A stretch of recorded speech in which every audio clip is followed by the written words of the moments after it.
menjelaskan mengenai yang pertama, yaitu kadar air. Prinsipnya, pengukuran kandungan air yang berada di dalam bahan. Tujuannya memberikan batasan minimal atau rentang besarnya kandungan air di dalam bahan. Metode yang dapat dilakukan yaitu cara titrasi, baik langsung ataupun tidak langsung. Dan yang kedua, cara destilasi, dan cara yang ketiga yaitu cara gravimetri. Nah, gimana sih langkah-langkahnya? Yang pertama, cara titrasi langsung. Yang pertama, masukkan kurang lebih 20 ml metanol P ke dalam labu titrasi. Kemudian, ditritasi dengan reaksi Cole-Fisher hingga titik akhir dicapai. Dan kemudian, masukkan zat dengan cepat yang telah ditimbang sesama yang diperkirakan mengandung 10-50 mg air ke dalam labu titrasi dan aduk selama 1 menit. Nah, titrasi dengan reaksi Cole-Fisher ini yang telah diketahui kesetaraan airnya dihitung dengan jumlah air dengan dalam miligram dengan rumus V dikali F. Keterangannya, V itu adalah volume reaksi Cole-Fisher pada titrasi yang kedua dan F itu faktor kesetaraan airnya.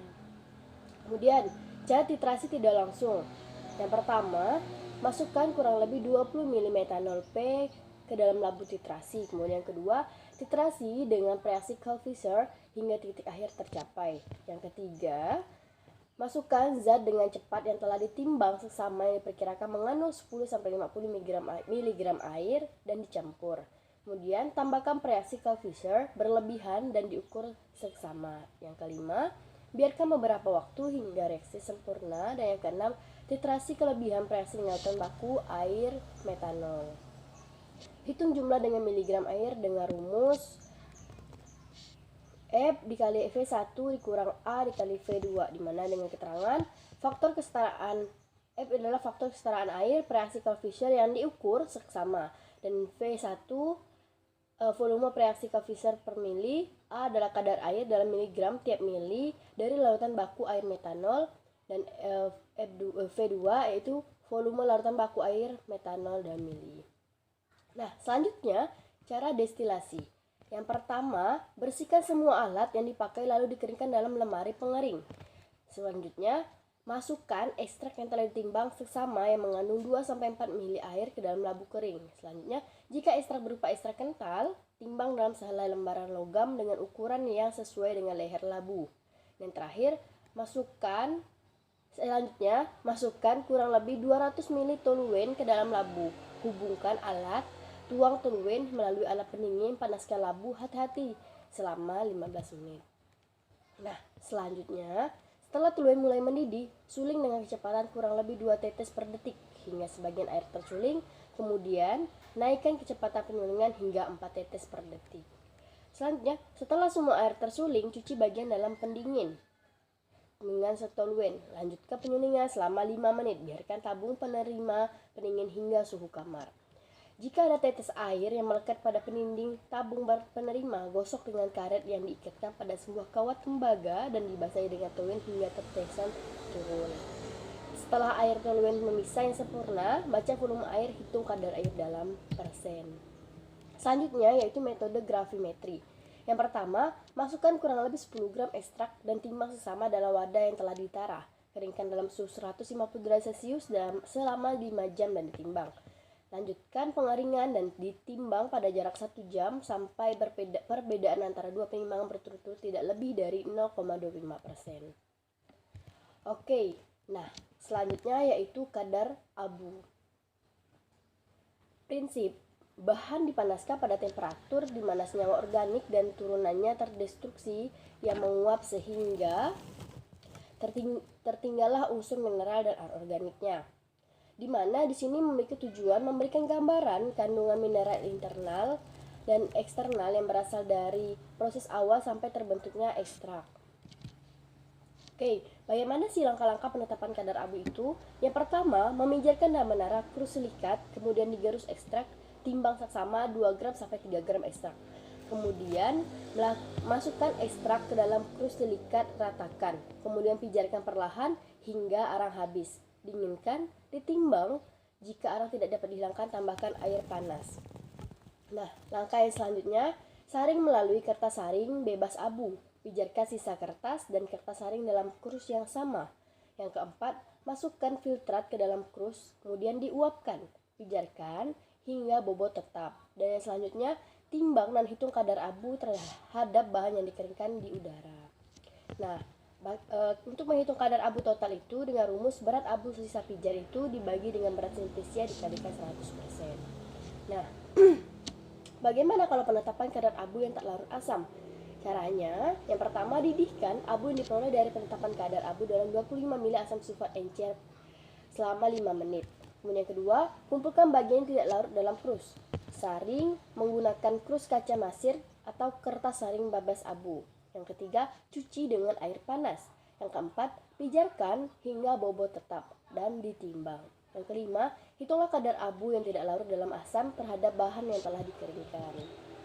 Nah, untuk menghitungnya itu dengan rumus kadar abu tidak larut asam sama dengan berat abu sisa pijar dibagi berat silisia dikalikan 100%.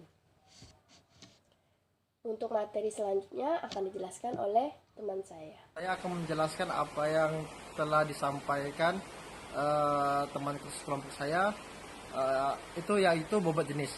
Bobot jenis itu prinsipnya itu massa persatuan volume pada suhu kamar tertentu 25 derajat Celcius yang ditentukan dengan alat khusus piknometer atau alat lainnya.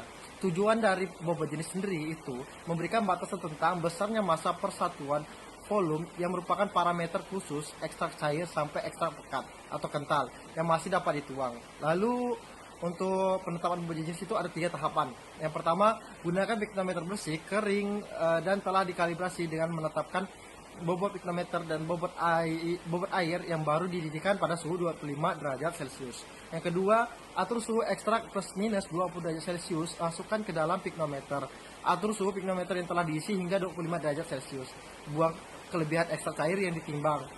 Lalu yang terakhir, yang ketiga, kurangkan bobot piknometer yang kosong dari berat piknometer yang telah diisi. Bobot jenis ekstrak cair adalah hasil yang diperoleh dengan membagi bobot ekstrak dengan bobot air dalam piknometer 25 derajat Celcius. Nah, untuk selanjutnya itu susu pengeringan. Susu pengeringan sendiri itu memiliki prinsip pengukuran sisa zat setelah pengeringan pada temperatur 105 derajat Celcius selama 30 menit. Atau sampai berat konstan yang dinyatakan dalam nilaian persen. Tujuannya sendiri dari susu pengeringan itu memberikan batasan maksimal rentan tentang besarnya senyawa yang hilang pada proses pengeringan. Nah, untuk susu pengeringan ini dia memiliki rumus, di mana rumusnya itu adalah susu pengeringan sama dengan berat sebelum pemanasan dikurang berat akhir per berat sebelum pemanasan dikali 100%. Nah, untuk penetapan susu kering itu ada 5 tahapan. Yang pertama, ekstrak diratakan di dalam botol ditimbang dengan menggoyangkan botol hingga. Jika yang digunakan ekstrak kental, ratakan dengan bantuan pengaduk.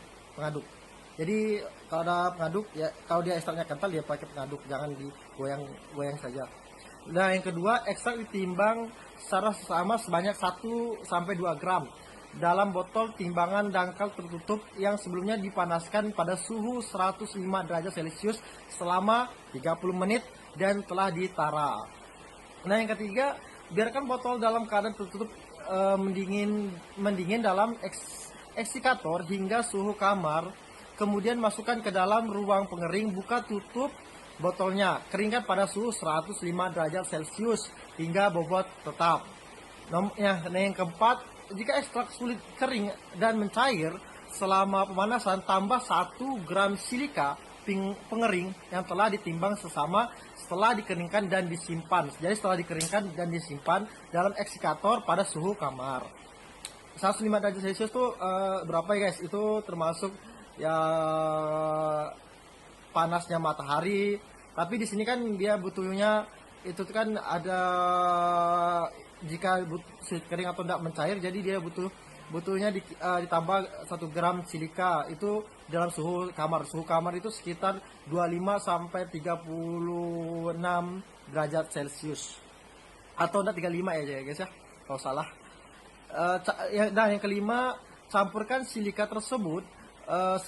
Yang kelima atau yang terakhir, campurkan silika tersebut secara rata dengan ekstrak pada saat panas, kemudian keringkan kembali pada suhu penetapan hingga bobot tetap, jadi tetap bobotnya tidak berubah lagi ya guys ya, setelah dikeringkan itu. Mungkin itu saja dari kelompok 1. Kurang dan lebihnya kami minta maaf. Kami akhiri. Wabillahi taufik walhidayah. Wassalamualaikum warahmatullahi wabarakatuh. Terima kasih.